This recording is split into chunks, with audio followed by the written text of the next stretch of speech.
ছাত্র সমাজ উদ্যোগে জাতীয় নাগরিক কমিটির যে একটি দল আসতেছে, সে দলটি একটি মধ্যপন্থার দল হবে, যে দলটি একটি বাইনারি কোনো প্রসেসের মধ্যে থাকবে না। বাংলাদেশে যে সংবিধান, স্বৈরতান্ত্রিক সংবিধানের কারণে আমরা আমাদের 2000 ভাইকে হারিয়েছি, 50,000-এর উপরে ভাইকে তাদের অঙ্গহানি হয়েছে, এখন হসপিটালে কাতরাচ্ছে।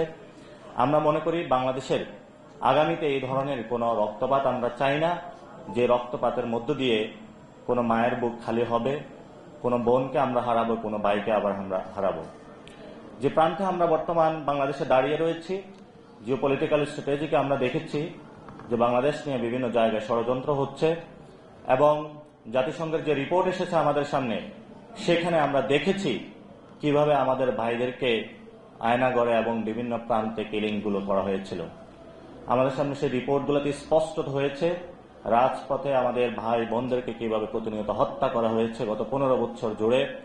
আমরা সেই রিপোর্টগুলোতে দেখেছি রাজনৈতিক দল, বিভিন্ন পক্ষ গোষ্ঠী যারা বাংলাদেশের জনগণের পক্ষে দাঁড়িয়েছিল, তাদেরকে অগণতান্ত্রিকভাবে নির্বিচারে রাজপথে হত্যা করা হয়েছিল। কিন্তু আমরা এই রাজনৈতিক যে লড়াইটা, মন্ডলটা রয়েছে, এই মন্ডলের বাহিরে যখন আমরা আমাদের সোসাইটির দিকে তাকাই, সেই সোসাইটিতে বর্তমান আমাদেরকে সেই ব্রিটিশরা যেভাবে হিন্দু মুসলমান দাঙ্গা বাঁধিয়ে আমাদের পৃথক করে রাখা হয়েছিল, বর্তমানে আমাদেরকে আজকাল এই সময়ের মধ্যে হেফাজত, জামায়াত, বিএনপি, বিভিন্ন মতাদর্শ ভিত্তিক আমাদেরকে এই সমাজকে বিভাজিত করে রাখা বিভিন্ন জনকে ট্যাগিং দেওয়ার চেষ্টা চলছে। আমরা এই বর্তমান পরিস্থিতিতে মনে করি ছাত্র সমাজ উদ্যোগে জাতীয় নাগরিক কমিটির যে একটি দল আসতেছে, সে দলটি একটি মধ্যপন্থার দল হবে, যে দলটি একটি বাইনারি কোনো প্রসেসের মধ্যে থাকবে না। কোন মতাদর্শিক যে বিভাজন রয়েছে বাংলাদেশের মধ্যে, আমরা যে মতাদর্শিক বিভাজনগুলোর মধ্যে বিভিন্ন জায়গায় দেখতে পাচ্ছি যে প্রতিনিয়ত মানুষের খুন এবং মানুষের মধ্যে সামাজিক যে আমাদের একটা হারমোনিয়াস দীর্ঘদিন ধরে আমরা লালন করে যাচ্ছি, সেগুলো ভেঙে পড়ছে।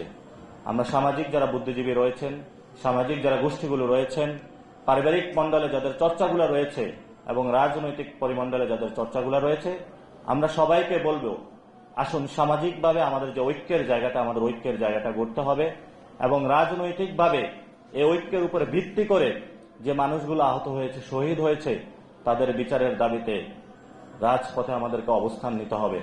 এই গণ অবস্থানের মধ্য দিয়ে এই ইলেকশনের পূর্বেই আওয়ামী লীগের নিবন্ধন আমাদেরকে বাতিলের দাবিতে রাজপথে ঐক্যবদ্ধভাবে লড়াইয়ে সামিল হতে হবে।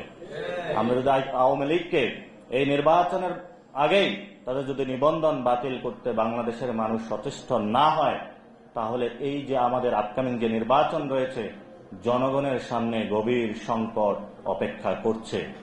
আমরা মনে করি বাংলাদেশকে একটি সিভিল ওয়ারের দিকে ঠেলে দেওয়া হইবে। এই জন্য সরকার এবং যারা আমাদের বিশেষত আইন শৃঙ্খলা বাহিনী থেকে শুরু করে যারা আইন মন্ত্রণালয়ে বিশিষ্ট ব্যক্তিবর্গ রয়েছেন, বিভিন্ন রাজনৈতিক দল রয়েছেন, তাদেরকে আমরা বলবো, কোন দল বা পক্ষ গোষ্ঠী এবং যারা দোষর রয়েছিল, আমাদের উপরে রাজপথে হামলা চালিয়েছিল, আমাদের রক্তগুলো কেড়ে নিয়েছিল, আমাদের ভাইদেরকে শহীদ করেছিল, তাদের প্রতি দয়া দেখাবেন না। তারা সামাজিকভাবে তাদেরকে বয়কট করুন, পারিবারিকভাবে তাদেরকে বয়কট করুন, বিচারের দাবিতে ঐক্যবদ্ধ হন। বাংলাদেশের আওয়ামী লীগের একমাত্র সমাধান হলো তাদের বিচার প্রক্রিয়ার মধ্যে যেতে হবে। দিয়ে জেলে যারা খুনের সাথে সম্পৃক্ত ছিল, ইতিমধ্যে আমাদের সামনে অনেকগুলো ইন্টারন্যাশনাল ফোরামের রিপোর্ট এসেছে, সেই রিপোর্টগুলো অনুযায়ী তাদেরকে দ্রুত বিচারের আওতায় আনতে হবে। এবং আওয়ামী লীগ যে ব্যানারটি রয়েছে, খুনের দায়ে গণতান্ত্রিক প্রক্রিয়ায় তাদেরকে বাংলাদেশ সরকার যারা রয়েছেন তাদেরকে বলবো, দ্রুত গতিতে তাদের নিবন্ধন বাতিল করুন। কারণ গণতান্ত্রিক প্রক্রিয়ার মধ্যে খুনি কোনো ব্যানার যদি থাকে, তাহলে আমরা মনে করি খুনি হাসিনার বিচার এবং আওয়ামী লীগের ব্যানার, এই দুইটি যদি আগামী নির্বাচনে আমরা সুরাহাভাবে সমাধান না করতে পারি, তাহলে আগামীর বাংলাদেশের যে মানুষগুলা শহীদ হয়ে আত্মত্যাগের মধ্য দিয়ে একটি গণতান্ত্রিক বাংলাদেশ চেয়েছিল, সেই গণতান্ত্রিক বাংলাদেশের ফেরার কোনো আমাদের পথ নেই। এই জন্য আমরা বাংলাদেশের যে রাজনৈতিক দলগুলো রয়েছেন, বড় দল, আজকের এই দিবসে দাঁড়িয়ে আমাদের সেই শপথ হোক যে আমরা আমাদের যে স্বৈরাচারিক ভিত্তিমূলগুলো রয়েছে পারিবারিক সোসাইটিতে এবং আমাদের যে জিওপলিটিক্যাল স্ট্র্যাটেজিক জায়গাগুলো থেকে আমাদের বিভিন্ন ফরেন ইন্টারভেনশনগুলা, তাদেরও যে একটি স্বৈরাচার বৃত্তি মনোবৃত্তি আমাদের উপরে প্রতি মগজে মননে আমাদের কালচারাল জায়গা থেকে আমাদের উপরে চেপে বসেছে, যদি আমরা এগুলো প্রতিহত করতে না পারি তাহলে আমরা মনে করি বাংলাদেশের যে স্বাধীনতার মুক্তি সংগ্রাম আমাদের শুরু করেছিলাম সে 1947 সালে, 1971 সালের লড়াই, 90-এর লড়াই, 24-এর এই লড়াইয়ের মধ্য দিয়ে যদি আমরা আমাদের কাঙ্ক্ষিত স্থানে পৌঁছতে না পারি তাহলে এই লড়াইটা ব্যর্থ হবে মনে করি।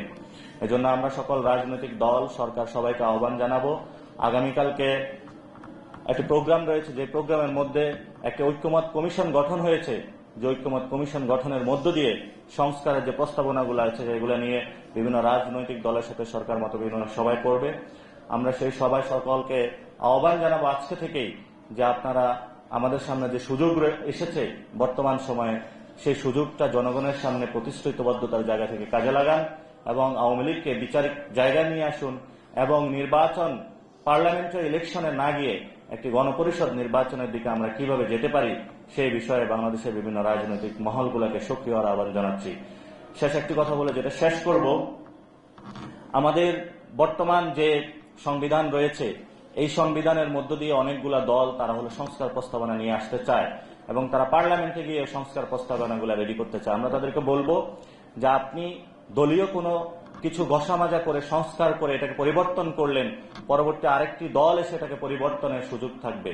সেজন্য আমরা বলি আপনাদের শুভবুদ্ধির উদয় হোক, গণপরিষদ নির্বাচনের দিকে নজর দিন। ছাত্র জনতার যে রাজনৈতিক দলটি এই মাসে জনগণের সামনে আসবে, আমাদের রাজনৈতিক লড়াই হবে গণপরিষদ নির্বাচন, আমাদের রাজনৈতিক লড়াই হবে একটি নতুন সংবিধান।